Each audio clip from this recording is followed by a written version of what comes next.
Hey, one touchdown's one touchdown. Looks like we have Sam on the show. Sam, can How you are you hear guys? us? Good. How are Yeah, you? how are you guys? Good, Awesome. good. So, Awesome. Sam, welcome, brother. Welcome to the PNT show. I'm glad to Glad to be out. here. I was seeing him face to face. The only thing I know about Sam is from stories that either your cousins Ruby and Rocco tell me or Bruce. That's literally how. That's all I know from you. So, and then I did my research. I'm like, oh, okay, yeah, okay, this is cool. This is gonna be fun. For sure. But let's go ahead and get started, man. So, top 15 in the nation among long snappers. Okay, first off, how do you become nationally ranked for long snapping? Like, how is that a thing? Well, um, there's this guy named Brandon Cornblue, and he's nationally known, and he travels all around the country, and he's very well known and from the NFL, from college. He's primarily just long snapping and kicking. So Hmm, he takes care of the specialists.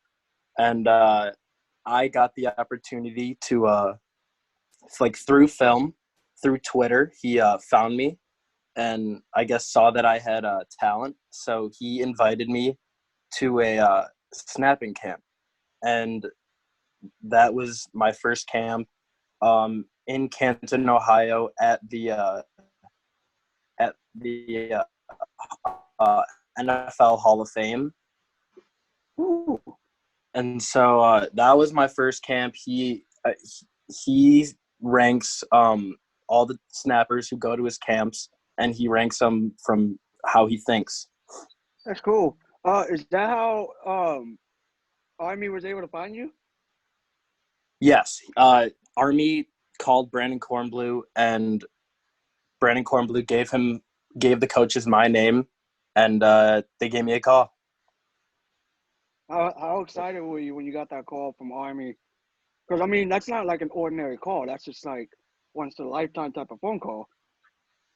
Yeah, funny story. I was actually on the way back from another visit, another college in Michigan that I had got offered by that day. Oh wow. And on that visit, Brandon texted me and asked me if I was interested in West Point Army, and I said, "Why not? Like, sure, yeah." I wasn't like too familiar with Army at the time though, and on the way back, I got a call from New York, and I couldn't answer it because I was driving. So I called the coach back when I got home, and the first thing he said to me was, "Wow, you can really snap the hell out of that ball." So I mean, straight from there, I mean, it was such a great first impression, and it led to the other things. So, what That's made you sweet. go in the decision of long snapping? What made you decide to stick to it when you first started Uh, practicing? my sophomore year, I was on JV, and our snapper was not super good. And I mean, just me being an athletic guy, I thought, why not? Let me try it. And so I snapped the ball once in practice, and the coach called me the snapper. So from there on out, I was the snapper, and I guess I don't know. Like my mentality is like I don't like want to just like suck at something. Like I want to have more knowledge. So I mean, I just started watching videos and learning more about it, and I became very good at it. And then my junior year, uh, I mean, my coaches just told me like wow, like we're in this before. You could really go to college for long snapping. And then I mean, from there on out, I just started training and getting better.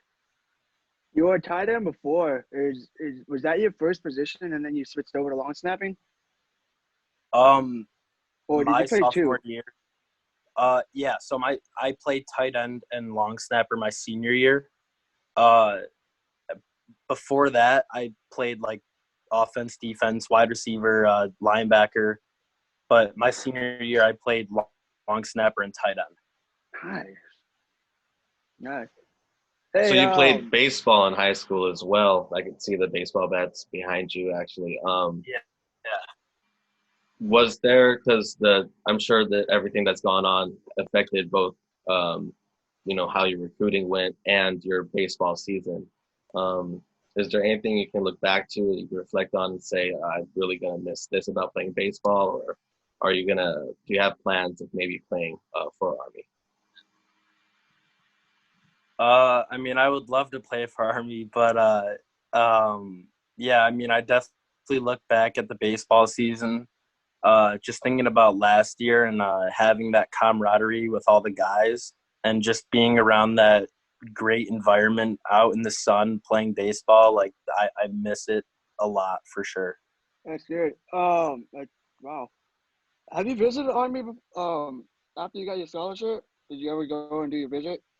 Yeah. So, I visited. Uh, I forget what month, but it was probably like 2 or 3 weeks right after they called me, and so they hadn't offered me at that time, and I stepped on campus and we took a whole tour with the football coaches, and there was a bunch of other recruits there too, um, who are also uncommitted, but I'm pretty sure they had offers at the time.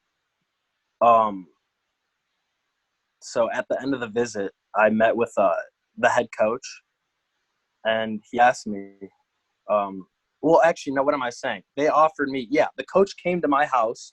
Yeah. One of the coaches came to my house a couple days after they called me, and they offered me. And they said, we'd love to get you on campus. And then so we went to campus, and we toured it, and I fell in love with it. And I mean, from there on out, like, I have no regrets. But I committed the 2 days after I visited, the morning like after. And right then and there, you're just blown away. Yeah, I mean, it was breathtaking. The views, that just being on such a historical like monument, pretty much, like it was just it was surreal.